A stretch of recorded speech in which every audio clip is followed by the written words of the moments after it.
Hello and very warm welcome to the Arise interview, 60 minutes of big questions about the big stories from the news and beyond with fresh insight and critical analysis. I am Christian Ogodo. Thanks for joining us, and we're live in Nigeria's capital, Abuja.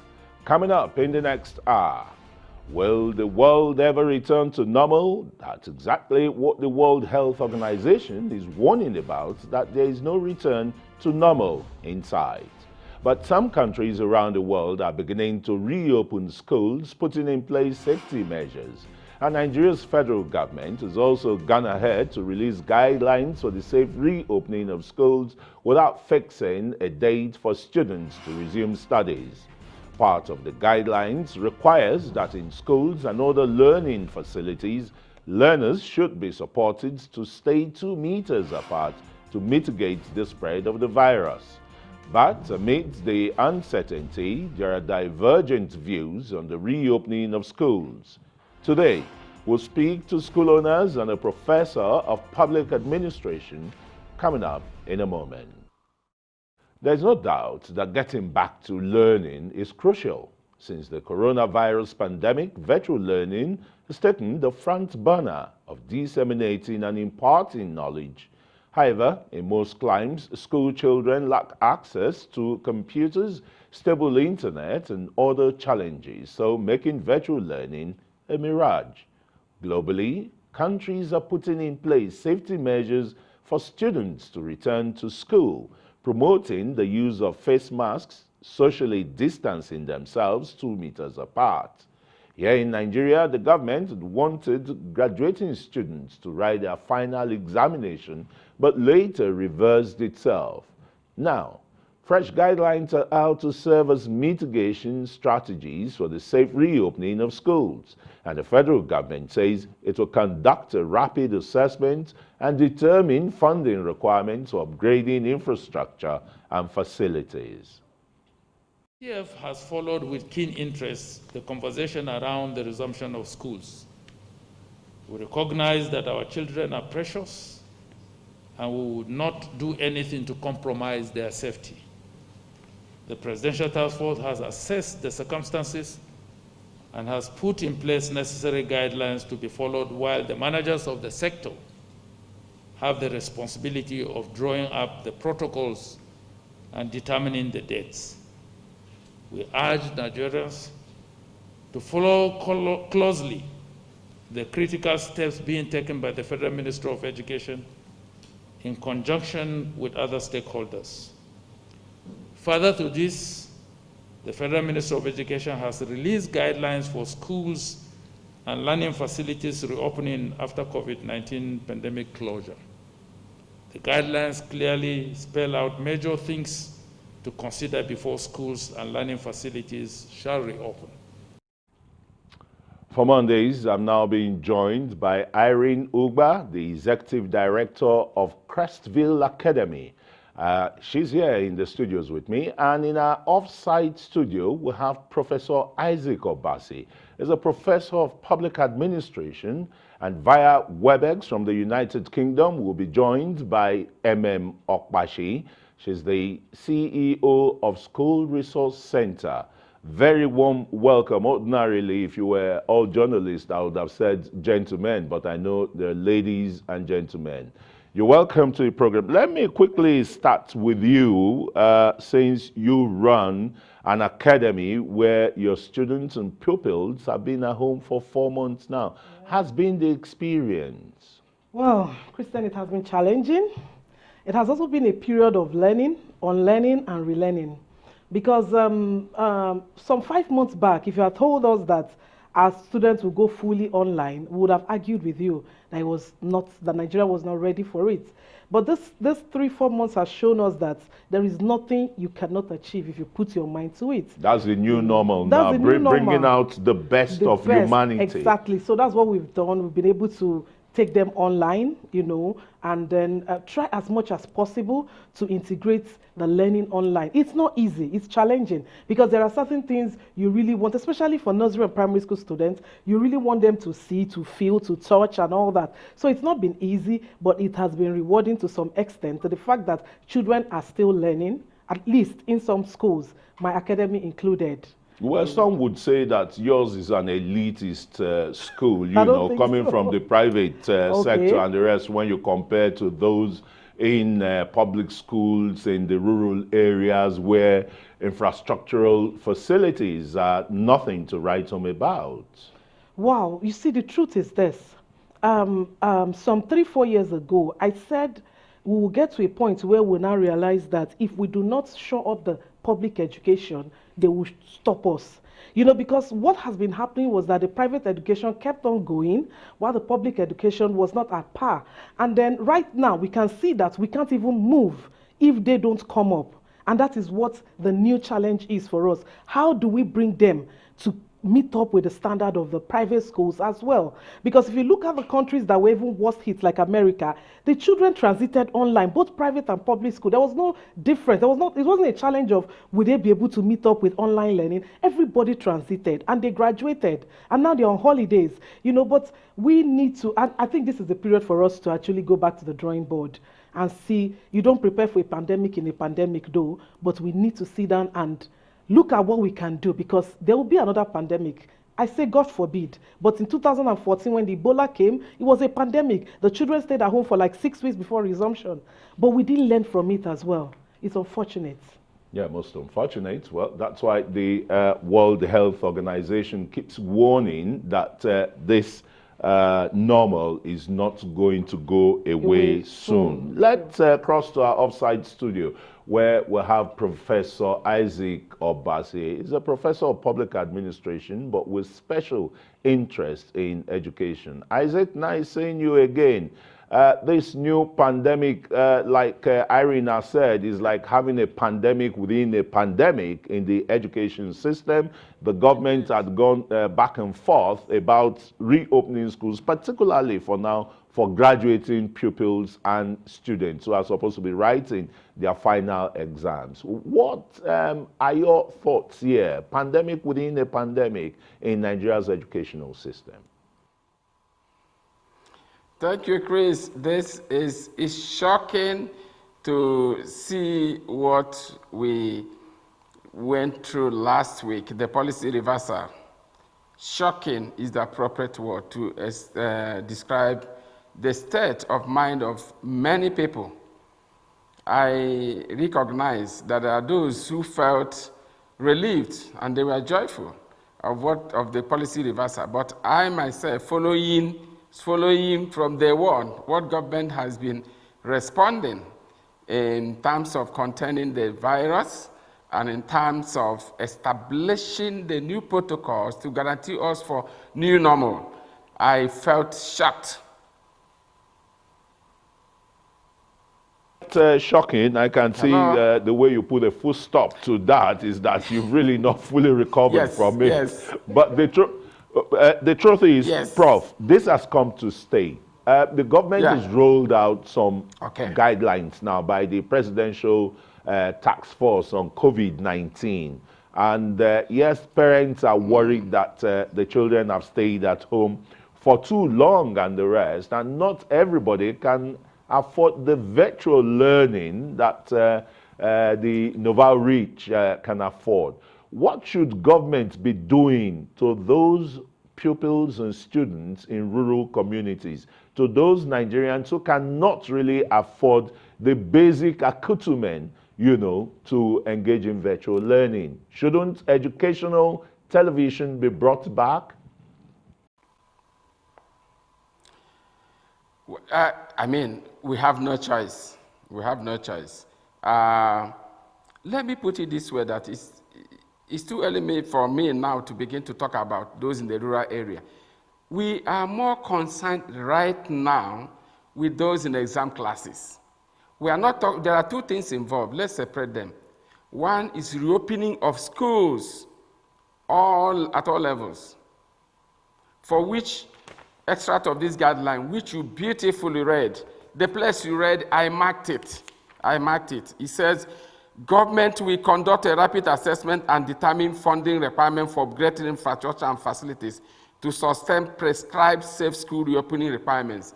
I ask, in July, we are talking of government will Chris, by April, by May, and part of June, we were involved in talking about how to plan a strategy to exceed the lockdown. And government was at the forefront through the PTF on COVID-19, telling us what should be done, rolling out guidelines, protocols, telling schools to prepare. This is the time to prepare. And I remember 3 of my articles in April, 2 in April, and 1 in June, telling government to proposing what should be done. That was the time we were supposed to be planning for exiting the lockdown. When I said I was shocked to the marrow that by July, government is telling us we will go and assess. Assess what? I want to see the 104 unity schools, what government has put in place in terms of the 6 conditions the PTF through the Minister of State Education rolled out last time. The 6 conditions were to be met by schools. They are not targeted to private schools alone. They were targeted to both public and private schools. And for those of us watching television, Afe Babalola University has been showing the world what they have prepared, the level of preparedness in anticipation of government reopening of schools. Oyo State went ahead to prepare in accordance with government guidelines that they should do this physical distancing for students. They prepared and started learning in anticipation for reopening, for exam classes students to go on. And just like that on last Wednesday, and we had it's been reversed. What is happening? That's my question now. What is happening? We should be talking about implementing those things we talked about in April, in May, in part of June. And we shouldn't be ruling out. Let me accept, because I have looked at the document, not entirely, this is an extract. I have looked at it. Government is very comprehensive here. As a proposal, is excellent.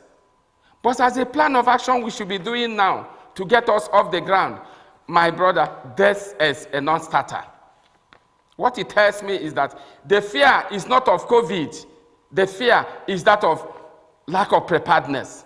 So when I'm told, although I don't have a child going for exam classes, when I'm told that Nigerian students will not take West African exams, WAEC exams for this year, I couldn't believe it.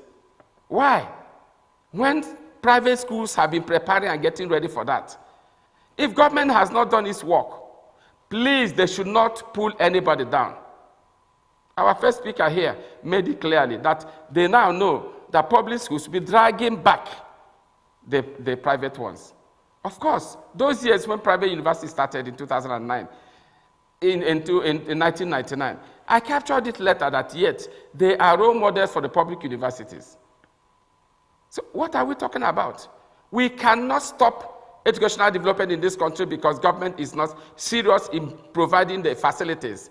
IIEP, International Institute of Educational Planning, a UNESCO Professor Institute in Paris. Isaac Obasi would come back to you, but we want to take some messages now, and when we return, we'll still be joining Emem Opashi via Webex in the United Kingdom, and of course I still have in the studio here with me, Irene Ugbah. You're watching the Arise interview. We've got plenty more still ahead. Stay with us.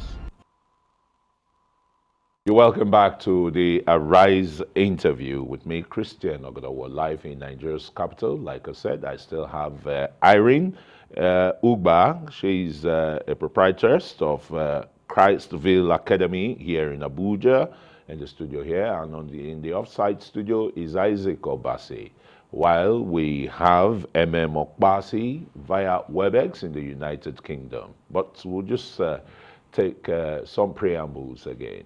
According to the World Health Organization, the best way to reopen schools is to do so once countries succeed in combating the spread of the disease.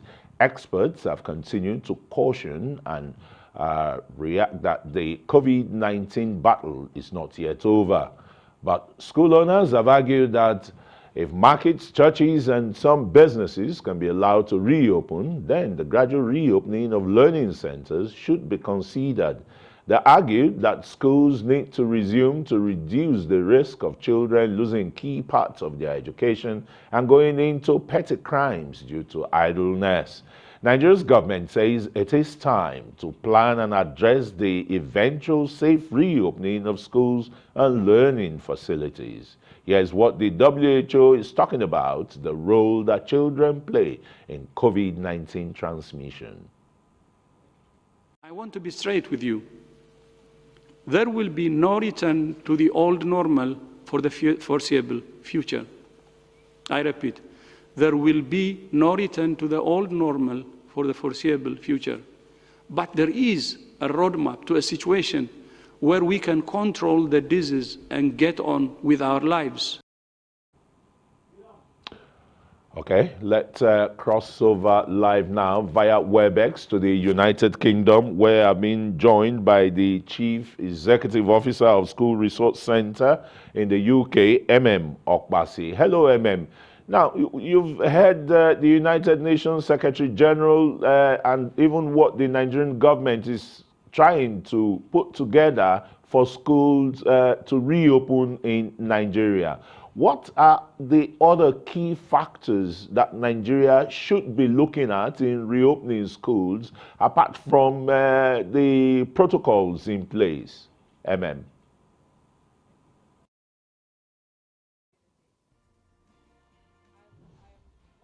I think we're having some audio problem with Emem, but let me turn to Irene Ugbah, who is here with me in the studio. Irene, some of you, school proprietors and the other educationists have argued, the argument is that if churches can open, if the mosque can open, I mean worship centers generally, and the market, you know, where a lot of social distancing is not taking place, a lot of the market goers are not putting on face masks, then why not the schools? Well, is that a tenable argument in the face of this pandemic? to some extent, yes, because we have to learn to now live with this. We have to learn to know how to manage this. I think one of the things we are saying is we could have blended learning, because like the WHO man said, life can't return back to normal. Schools can't even return back to normal. We're not going to be having the same things we're doing before. We're going to be, because life has totally changed, whether we want to agree with it or not. You know, for instance, in one of the webinars we were having, we're looking at, are we still going to be giving homework out as books? No, because the children go back with these books and you don't know how many persons have touched them, they bring them back to school. So the less contact, the better. So there will be blended learning. Are we going to still continue part of it to give them their homework on the different platforms you're using? They do it and they turn it in and then come back to school without books, use their books only in school, and you have a way of maybe decontaminating and things like that. You know, so these are tenable arguments, so to say. But you see, again, like we all say, can the public school meet up with all those guidelines? I have those guidelines here, 52 pages that was released yesterday. And I'm asking myself, you know, if you give the private schools some time, within 2-3 weeks, they should meet up with this. But can the public schools say that they can have 2 meters social or physical distancing for the students? Even in the private schools meeting it, that means you probably will be reducing the number, or you're going to run alternative shifts, okay, part right? of what they recommended, I don't know the page, but Is they the have shift the system. shift system, then the alternative days too, where, you know, primary 4th and 5 and 6 can come in maybe on Monday, Wednesday and Friday, then nursery can come in Monday and Tuesday. So the curriculum is going to change in essence. It's going to, everything will change. The curriculum, the teaching methodology, because they are also advocating, okay, you could come out, you know, and then have, you know, outdoor classes and things like that. So everything will change. But can the public school meet up with this? No date has been fixed yet. Like the professor said, in July, the minister or the document is saying that they will. Still talking about planning. Planning. Okay, maybe let's go back to Professor Isaac Obasi in our offside studios. Prof, it's just been the federal government schools, the public schools and the rest. Nobody is talking about the state government, what they are doing, you know, to get schools resumed in their own locale. We know education is on the concurrent list. Am I right? So why should the state government, particularly the local government as well, be waiting for the federal government to reopen their schools? Or your state is gone ahead to do that, Prof? Good, that's a good question.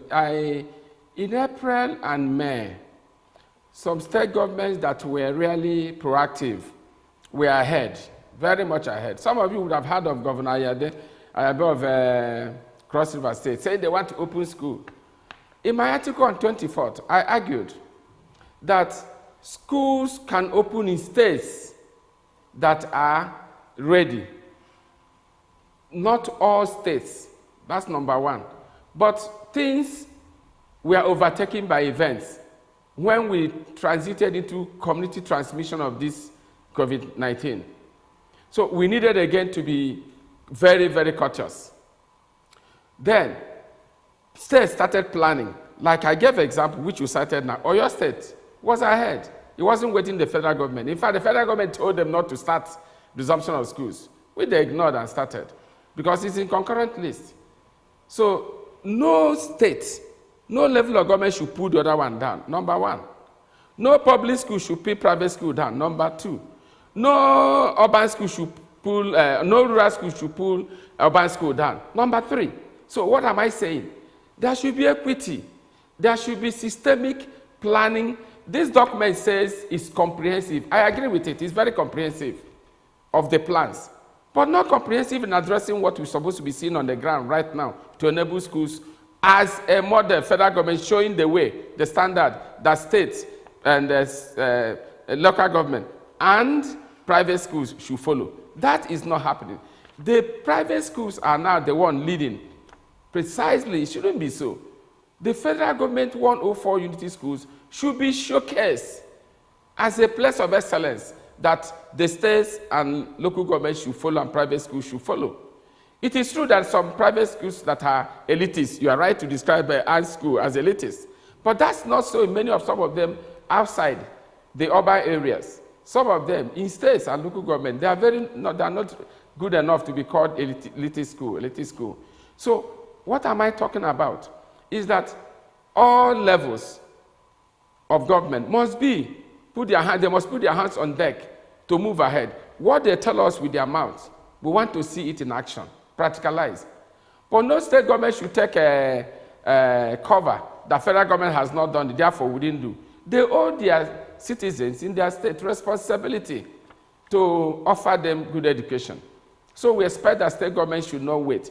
And I must confess, as early about a month and so ago, thereabout, Lagos state government had planned they were going to recruit, I think, about 2,000 teachers.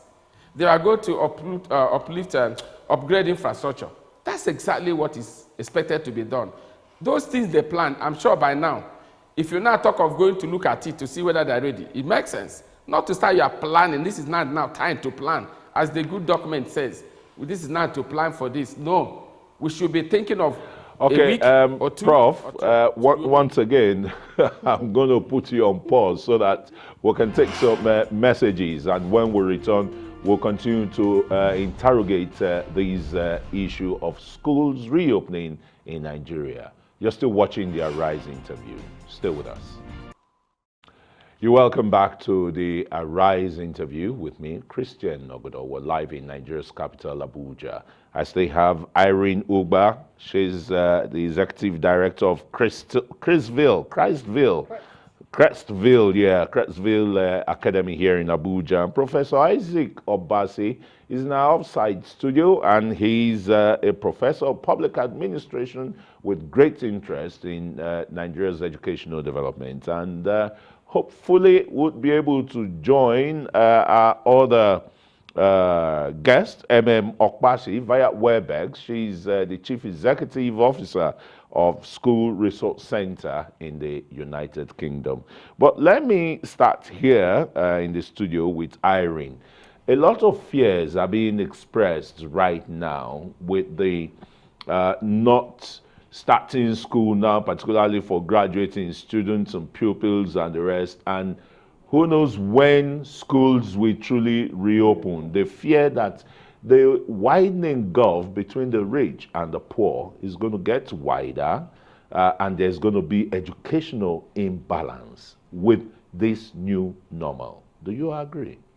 Yeah, we already had a good educational imbalance, if we have to say the truth, because if you look at what is obtainable, like we say in the public school, I'm a pro public school advocate because I believe that if the public school can work well, it will checkmate the private school. You know, people say you own a private school, and I said I am all for it because if you look at all the advanced countries that have good public education, they run concurrently with private schools, so you have a choice. Now, the educational imbalance has been there.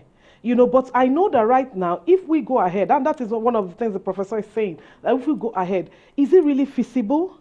They all write WAEC at the same time, May, June. They all write the basic education certificate examination, BESE, at the same time.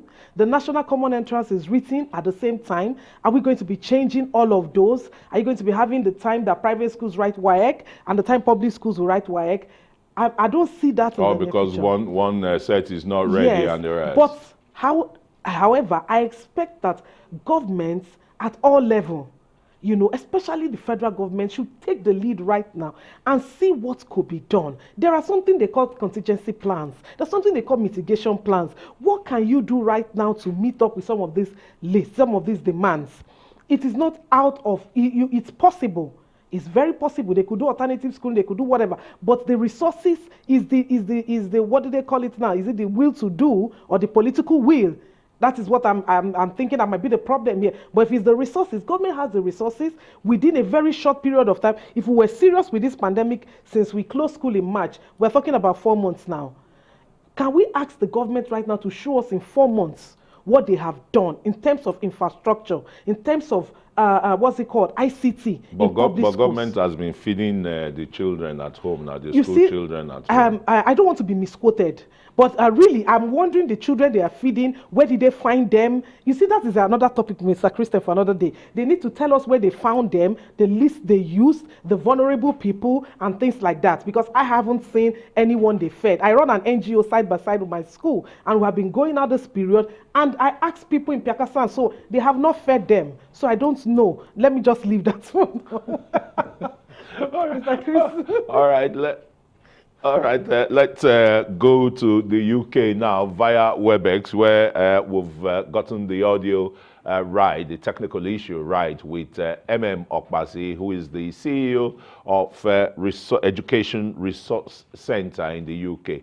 Now, tell us, what should the Nigerian government really be doing to move along with the world as most schools are reopening, particularly in Europe and maybe other climes? Emem? All right, thank you so much once again. The School Resource Center, yeah. I think one thing first I will start by saying is that I strongly do sympathize with the government and the governments of the world. These are really unprecedented times. There are actually a lot of countries that are struggling as much as Nigeria. I think for us, one of the first things we have to do is really look inwards and look at our own peculiar situation. So the professor has spoken really well, and so has Irene. Has spoken very well about our particular situation. The government should be able to gather appropriate data that we can actually use.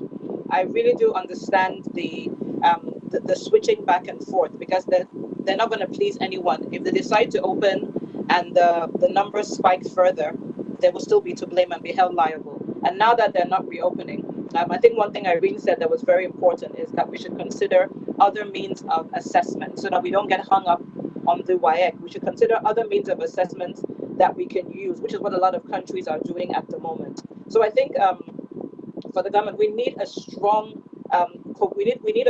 we need strong dialogue, and we need to see action. We need to see action, and I think there's one thing that we seem to always forget. We talk about the school owners and the government and the rest. We're not talking too much about the teachers. Many teachers are still out there. If schools start now, the most important people, apart from the students coming in, are actually the teachers who are going to take care of these students. So the preparation, even bringing them back in, many of them have struggled. They have to recover. They have, been left on the wayside. So the angles are so many to deal with that I'm not even sure. Health is important. And then when it comes to health, even just the safety and the precautions, we still must consider mental health. People are going through a lot. They have so much to deal with. So I think the dimensions are much deeper than whether we're opening or not opening. is much deeper than whether WAEC is taking place or not in one state or the other. There are so many things so many layers that they have to unfold for us to begin to talk about this. Okay, so we can decide to do like what the airports did and do trials. And I mean, I don't know why we got robots for the airports, but we can decide to do that and try it out bit by bit and see how it goes. Let the people in government, for example, some of them, let them go into these schools, assess these spaces, measure them. Let's see what it is, how it's really going to be. But I think in all fairness, as I said, I genuinely sympathize with our governments who are struggling to decide whether to open or not, because there is no pleasing anyone. And the paramount thing is that we want to ensure the safety of our children, the safety of the teachers, and then everyone in between on the journey, on the families. The numbers are going up. The numbers are going up so much now. So we don't know what it's going to be like when we have thousands of children not just being in school, but commuting from home, to school and back. So those are some major things that we have to think about. The layers are immense.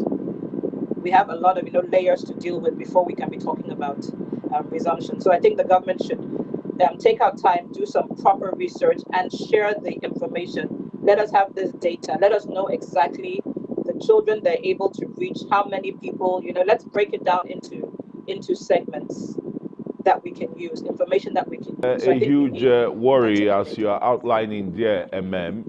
Another Yes. worrisome issue, like Irene was saying earlier, is the widening gap in Nigeria's educational system that the country is going to be faced with. There are those states that are still trying to catch up with other states where cutoff marks is as low as even 8% into federal unity schools. And when you look at the impoverishment of these states and its people, then you know that Nigeria is in danger of developmental, growth generally.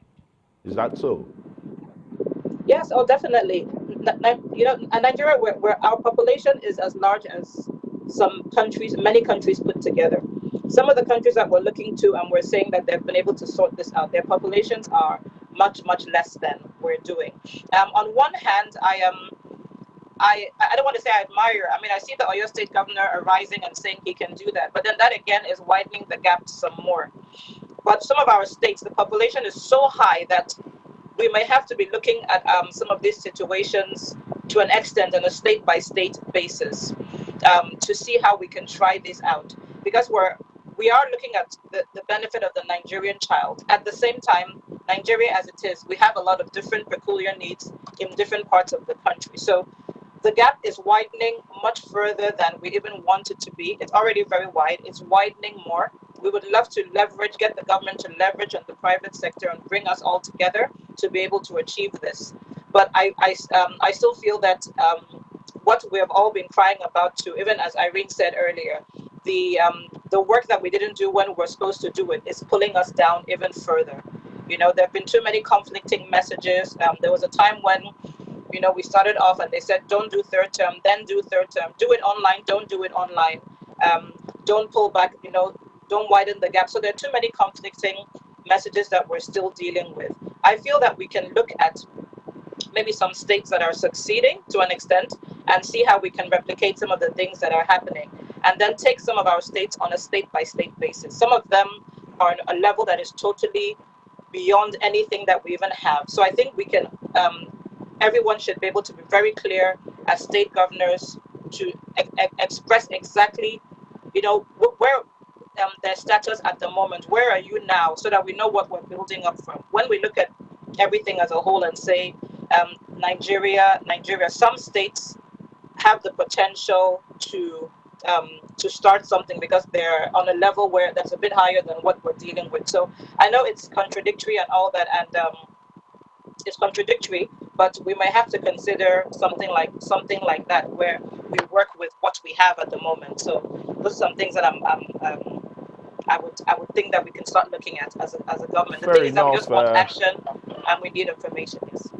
All right, fair enough, Emem Opashi. Thanks very much for your thoughts there and your submissions. The worries continue. Let's quickly go to the offsite studio where Professor Isaac Obasi is. Prof, I'd wanted to ask you about the challenges being faced now by children with special needs and how this new normal is going to affect their educational development generally. Yeah, Chris, thanks. Before I answer that question, let me say I have deep respect for the opposing view. Those who feel we should be courteous, we should wait and see until things are normal or until COVID-19 is over. Let me ask this question with due respect. If where we are now, which is declared as not safe, if we find ourselves next year by June, we are still here, the spike is there, what will we be saying? That's the scenario we should be thinking ahead.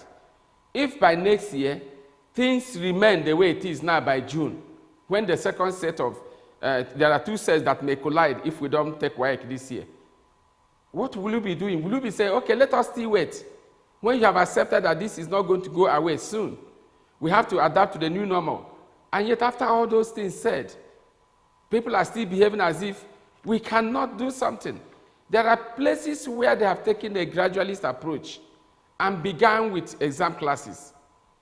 I'm saying the exam classes. That's the more I'm talking now. I'm not talking of all the schools resuming now. So if we sort that out, we have a clear direction of where we are going. Now let me go back to your question. You know, people with special needs, it has always been a problem.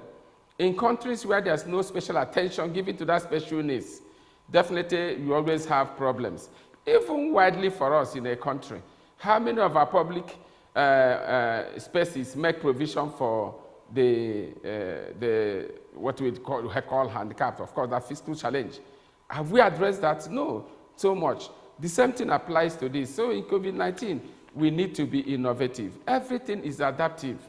Nobody has to say, okay, this is the only way, because the novel coronavirus, a novel virus opens a new challenges that will emerge. So if it does, public servants, experts are challenged to innovate, to adapt to the new situation. That is the challenge before us. And every one of us in our own small little spaces are facing all those challenges. There are many homes that are doing things differently from the way they are doing it before. That's the challenge, adapting. So government should not be operating an emergency situation with a business as usual mentality. We need to be innovative and know that we're operating an emergency situation. We have to be up and doing. All right, thanks very much, Prof. Another place there to, stop you so that we'll take some messages again. You're still watching the Arise interview. We've got more still ahead. Stay with us. You're welcome back to the Arise interview with me, Christian Ogdowa, live in Nigeria's capital, Abuja. Let me come back to Irene Ugbah here in the studio with me. Irene, the challenge facing the special needs students in this COVID period are said to be enormous, because some of them even have underlying ailments. And for a lot of them, mixing with their peers, helps them developmentally too. But now they are going to be restricted. Yeah. Restricted because learning becomes virtual, since government is yet to reopen schools. I would also say even when schools reopen, they should actually not reopen immediately. Not just children with, if you know that you have a child that has underlying illnesses, there are children with cancer right now. There are children that have some underlying conditions. As a parent, I'm speaking now as a parent, such children should not resume, even if they ask school to resume tomorrow. They should be able to provide an alternative way of learning. Now, when you choose between health and education, health comes first, life comes first. I don't have to go and drop a child who is having an underlying issue because he wants to learn in the school. So there should be, these things are not so difficult, Kristen. It's to adapt learning for them without also endangering their lives.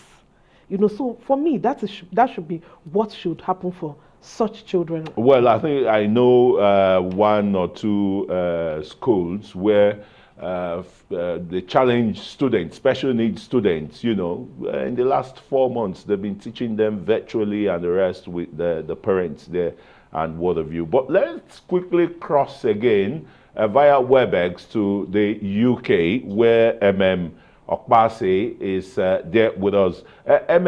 The worry right now for most parents, you know, and most people about the fiscally and special needs children is really tough. CACOVID, the Coalition Against COVID-19, they've raised no less than 25 billion naira. That is humongous. Don't you think that such monies now should be directed towards the educational system, reopening the schools in Nigeria and looking after some of these special needs pupils and students? Emem. Yeah, again, it's a very relative term. It's easy to say yes because we're in the field, we're in education, we all want to come back to our schools. It's very easy to say that, but again, we have to count the costs. We have to count the cost. We have to know exactly what it entails. We have to know the numbers. In the private sector, many of them have been able to, again, use a hybrid version where parents are majorly supported, they have resources for them, and then they mix it up with some virtual learning and some new therapies now that they're using to support these children. So even if they do that, again, it all comes down to data. Where do we find these children? How do we know that they're, how do we know what stage they are at and what spectrum they're at and what kind of support that they need? So even if we get $1 billion or $1 trillion for all these things, if we don't have the data, it's still going to be the same thing. The money is still going to probably be siphoned off, and then we don't use it. So the needs in education are vast. They are so vast. But if we don't have the information to know, these are the number of special needs children, these are the different areas and categories that we need. If we don't have that information, then even if we were given $1 trillion, we don't know we wouldn't know how to use it. Okay, so it's really good that we have that support. Then again, we have to now know how do we reach these people if they're in poor, low-income homes. If they're in low-income homes and the parents don't even have the means to, with devices, for example, or if we want to use tele methods where we want to use internet and stuff. If they don't have these devices, then the purpose is now defeated. So we have to start by getting data. Okay, yes, well, data that's why you run a things. resource center to be able to gauge some of these needs and situations that must be put in place, to achieve results and so that we don't just speak. Since we're all educators, we don't want to just speak without with too much emotion. We want to know, where we're speaking from. We want a bit of logic. We want a bit of emotion. We want to mix everything up. Yes. All right. Thanks so very much, Emem Opashi from she's the executive of School Resource Center in the UK. Let's quickly cross to the offside studio where I have Professor Isaac Obasi. Some of your last thoughts here when you look at technical education in Nigeria in this COVID-19, it has practically come to a halt. How can technical education again come to normal, or where the students will be able to acquire those necessary technical skills? Prof? I wouldn't say it that they have more problem than others. I wouldn't say it so. Yes, the way the normal school system operates, if the school starts, definitely every sector will key in. I don't see any technical problem. When I see the special issue you brought about, special needs student, yes, fine. But technical student, what's the problem? Practicals, they go to practicals. Those in the secondary grammar, don't they go to the lab? They go to the lab for practicals. So it cuts across. It's not only them. I don't see their problem as unique. But let me make one statement. Can you allow me to do that on CACOVID? Hello, Chris? Go on. What with you? Go on. Hello? Go on. Okay. Yeah. CACOVID has enormous money, and they are widely spending it. I'm tracking what they are doing in my own way as a response, private sector response to public health. I think WAEC, for instance, let me go back to an issue that is crucial, has estimated that it will cost them 50 million to provide PPE and some other things, hire additional supervisors, etc., to enable the exam to go on as they planned. They planned, they will start. They gave a month, let people prepare. They said if they have to have alternative, like, pairs of those things they need, they will need 100 million. I think this is a forward-looking organization. It has done its homework. I am sure if they approach CACOVID, if they approach development partners, if they approach philanthropists, these people will listen because they want to see what you have on the ground, you estimate, and see if it's doable, feasible. They will do it. So if this WAEC has taken care of its own problem, other governments in this country, federal and state, should do their own to allow us not to run into a crisis next year if by chance we see ourselves getting into January, February without the COVID-19 leaving us. We'll be having two sets of SS3 students going to take WAEC. We can't manage it. We create a more serious and risky situation than we are trying to avoid now, when if the schools are not opened, other schools, other levels, you allow them, they make use of all facilities. You're able to meet up physical, social, and hygiene protocols and be able to take the exam for this year. I'm interested about that, not creating a problem for Nigeria because it's not within our total control. There are 5 countries taking WAEC. I don't want Nigeria to be left behind. Oh, that's really great, Professor Isaac Obasi. You don't want Nigeria to be left behind. Okay, let's quickly get a closing view from you, Irene. CACOVID and the funds that can be accessed easily. Yes, very quickly in less than 60 seconds. Okay, please. I must commend CACOVID. They have done so well, but I think they should also look into the education sector. They should look at how, especially the private education. Right now, the public schools. Not public schools. No. Christian, get me right. Have a lot of money. No, but you see, that is the point. Yeah. You know that right now the public school teachers are being paid. Now, how do you keep paying private school when you are not getting school fees?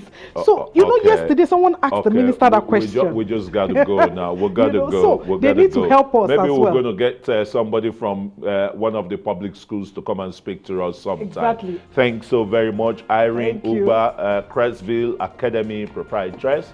And in the offsite studio is Professor Isaac Obasi. He's a professor of public administration with special interest in education.